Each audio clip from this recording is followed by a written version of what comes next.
Hey everybody, it's Coffee with Mick, a frank and honest discussion about whatever I want to talk about in the mountain.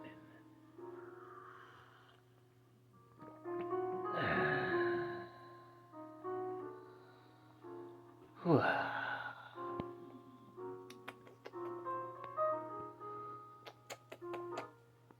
Yep, it's about Star Trek again.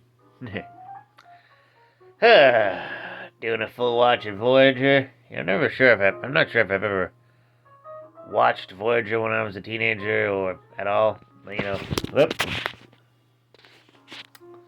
Yeah, like it. At season 4, there was just like a huge jump in writing quality. Like, the characters start to feel more human, characters interact with each other more. Tom and Bellana's romance story actually seems to progress. Kess turns into Q Light for some reason, but it's better than her being killed off in an away mission by satanic goo because the actress wanted to leave. Yeah, that's all they had to do, or just have Tashiar move to another ship or something. I don't know. Or just write Denise Crosby good from the beginning. Hell, they did the same for Kess. Well, they did mostly write Kess good from the beginning,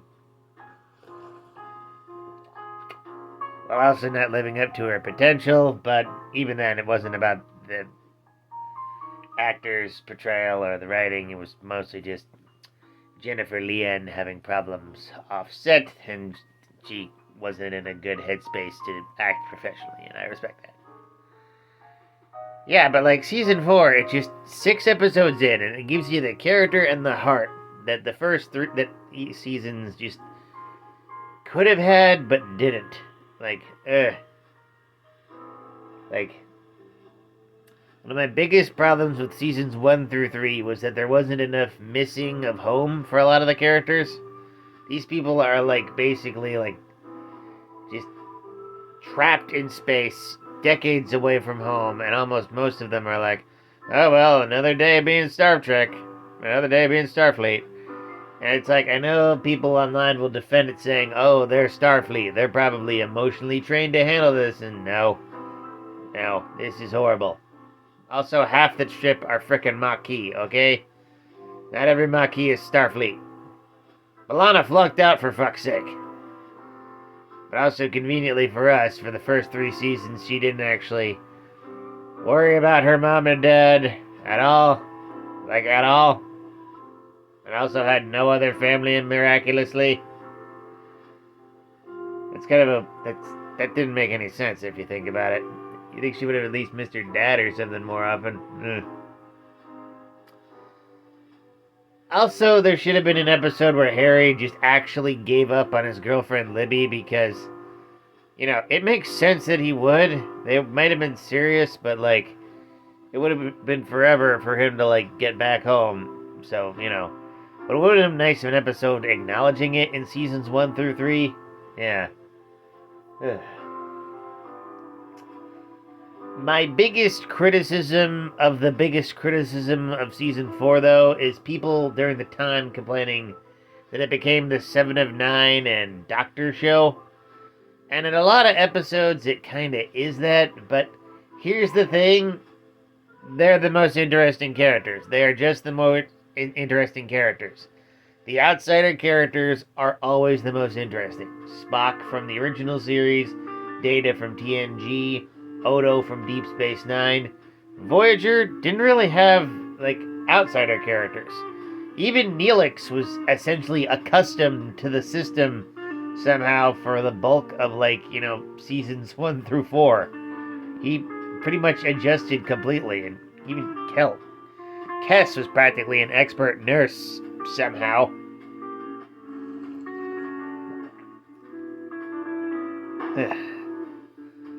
Like, she's like 20 by Ocampan standards. Weird. Ugh. Yeah. What was I on about? Oh, my nose is clogged. Ocampan standards. Yeah, outsiders. Yeah. Seven and the Doctor. It's like they just have the most interesting character arcs. The Doctor, like a learning to be human, similar to Data, but also different because he had a personality to begin with, but also, like, learning to let go of his program. And 7, learning to regain humanity and, like, adapt to it, regaining empathy and everything. Yeah, it's like someone from a cult, like, being deprogrammed. It works. It may seem a little harsh to see Janeway practically force her to make the decision, but it's kind of clearly the right one, considering she continued to idolize the Borg as her parents, despite the fact that, like, they straight up, like, forced her to join them. Yeah.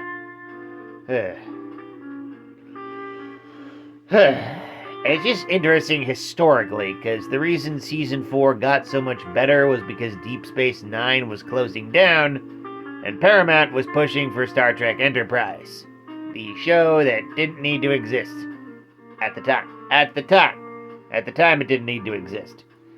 Like, we really they were basically, Paramount just kept cranking out Star Trek after Star Trek after Star Trek, and it got a little ridiculous. People wonder today, oh, why is it only 10-episode seasons? Because it's better than the alternative, how they were producing it in the 90s. They were going a little insane. Yeah. Also, the special effects are really good. And admittedly, 26 episodes for a season of prestige TV format is kind of unnecessary. Do you not understand how long 26 episodes is? It's so freaking long. And most of the episodes don't actually tie into anything, especially the 3rd season of Voyager, which is the prestige TV television format equivalent of a filler episode. Ugh. Yeah. So yeah, it's like, Voyager is also, like, with that, it was created essentially as just the other Star Trek show. That's what it was made to be, essentially. The grim, like, a Lost in Space premise, that's just window dressing. But ultimately, Rick Berman just wanted another Star Trek show. Paramount just wanted another Star Trek show. And thing is, with its premise, it couldn't just be another Star Trek show. It's too grim a premise. It's too interesting a premise to just be normal. You need to, like, explore the premise more, explore the characters more, and for the first 3 seasons, it did it. And if this was, like, you know, like, the original series, after, like, 3 seasons, like, it would have been canceled. Yeah. Would have been canceled after 2 seasons. I think it's amazing they canceled TOS after 3 seasons. Seriously, that show is pretty good. I mean, okay, admittedly, 70 episodes, about 30 good ones. Yeah. Futurama. This has basically just been a kind of a longer vlog, just talking about, like, Voyager and the history of Star Trek during the 90s. It's just fascinating to me. Yeah. I hope you enjoyed it, and I hope you have a morning voice change.